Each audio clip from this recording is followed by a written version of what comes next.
नमस्कार,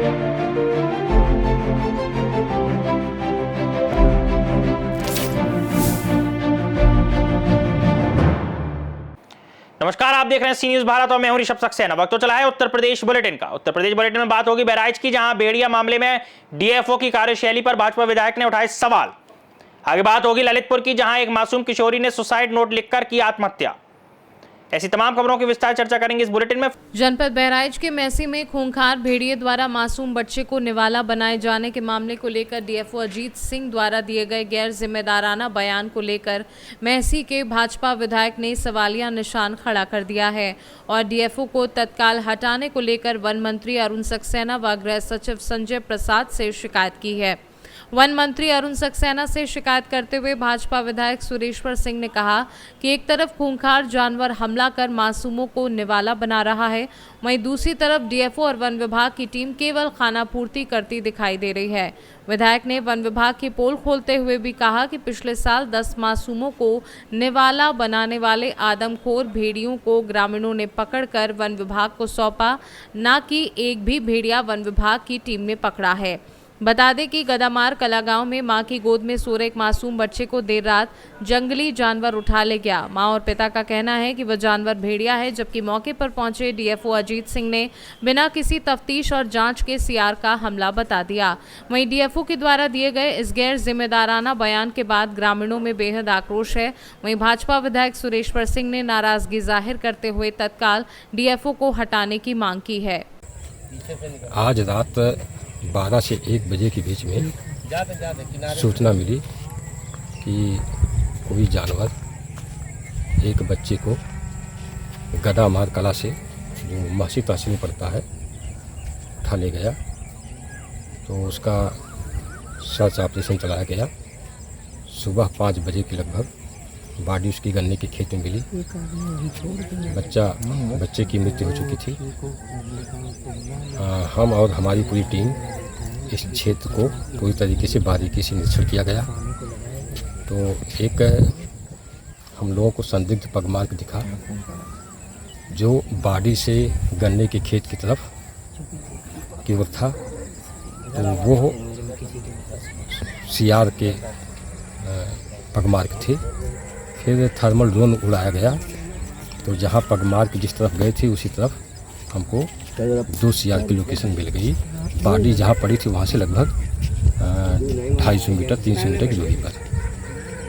और बॉडी को पोस्टमार्टम के लिए भेज दिया गया है। और हम 7 टीम बना चुके हैं। जागरूकता शुरू कर दिया गया है, जागरूकता अभियान हम चला रहे हैं। और यहाँ हम खुद भी अभी जनता को, यहाँ की ग्रामवासियों को हम खुद समझा रहे हैं कि वो अपने घरों में रहें, रात में अकेले बाहर न निकलें, बच्चों का विशेष ध्यान रखें। मैं मौके पर गया था और पिछले साल हमारे यहाँ बहुत सारी घटनाएं हुई थी। ये हमारे पास कलम होती है, ये कलम के बराबर अगर पगमार्ग है तो भेड़िए का है, इससे छोटा अगर पगमार्ग है तो वो सियार का है, और अगर इस कलम से बड़ा पगमार्ग है तो लकड़बग्घे का है। ये निश्चित हो चुका है, निश्चित मत है एक्सपर्टों का। और इतने बड़े ही कलम के बराबर के ही पगमार्ग मिले। और ग्रामीणों ने भी बताया कि जब हम लोग 1 किलोमीटर दूर आकर के इस गन्ने को खंगालना शुरू किया तो यहाँ से 3 वन्यजीव भगे। हम कहते हैं कि ये निश्चित करते कि बाद में क्या है, सियार है कि भेड़िया है, लेकिन कम से कम उन ग्रामीणों के प्रति तो उनकी संवेदना होनी चाहिए। उस समय जिसका बच्चा खा गया हो, जिसका बच्चा चला गया हो, उसके प्रति एक संवेदना होनी चाहिए। हमारी सरकार संवेदनशील है, चाहे योगी जी हों, चाहे मोदी जी हों, चाहे वन मंत्री हों, सारे के सारे लोग संवेदनशील हैं। तो अगर एक अधिकारी संवेदनशील नहीं होगा तो उसका गलत संदेश जाएगा। बहराइच से सी न्यूज संवाददाता कृष्ण चंद्र शुक्ला की रिपोर्ट। यूपी के सभी राशन कार्ड धारकों के लिए एक अच्छी खबर है। शासन के द्वारा राशन वितरण की नई व्यवस्था को लागू किया गया है। इस नई व्यवस्था के तहत जून का राशन वितरण अब 10 जून तक होगा। बता दें कि जबकि जून के महीने में ही जुलाई का राशन वितरित किया जाएगा।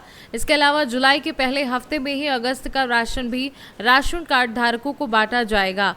खास बात यह है कि कोटेदारों की दुकान तक राशन पहुंचाने की सरकार ने तैयारी भी शुरू कर दी है। इस नए नियम को लेकर हमारे सी न्यूज़ भारत के संवाददाता ने जिला आपूर्ति अधिकारी राकेश कुमार से खास बातचीत की, तो उन्होंने क्या कुछ कहा, सुनिए। हाँ, इसमें बदलाव भी किया गया है कि जैसे मई का महीना वितरण हो गया था, जून का भी वितरण चल रहा है मई से 10 दिन तक, और उम्मीद है कि जुलाई का भी जो है काम प्रारंभ हो गया है और जून में ही जुलाई का भी वितरण होगा। तो उसको जो है एक साथ कराने का प्रयास किया गया है, जिसका उत्थान भी हो रहा है, वितरण भी हो रहा है, यही है। और शेष जो है वही गेहूँ चावल आप जैसे 5 किलो प्रति यूनिट 35 किलो का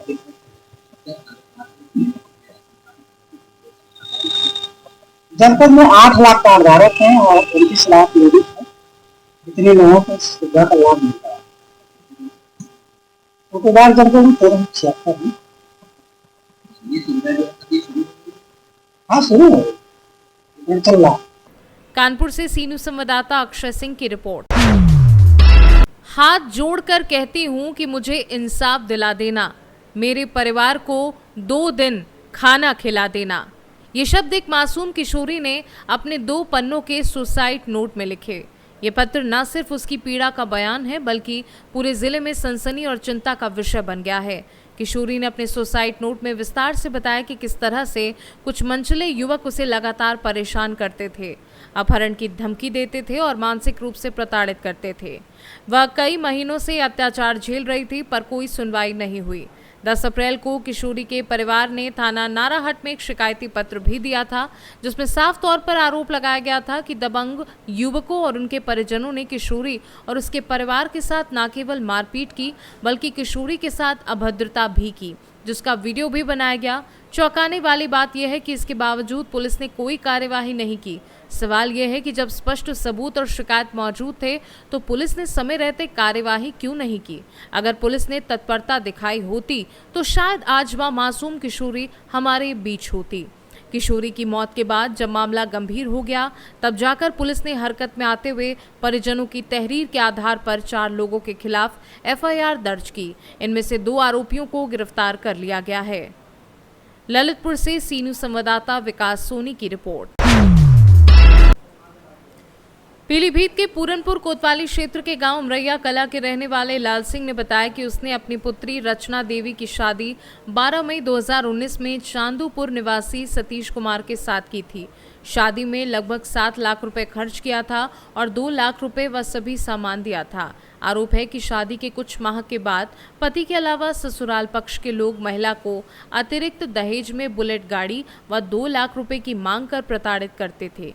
इसको लेकर कई बार पंचायत भी हुई थी। उसके बाद भी महिला के ससुराल वाले अतिरिक्त दहेज की मांग कर प्रताड़ित करते थे।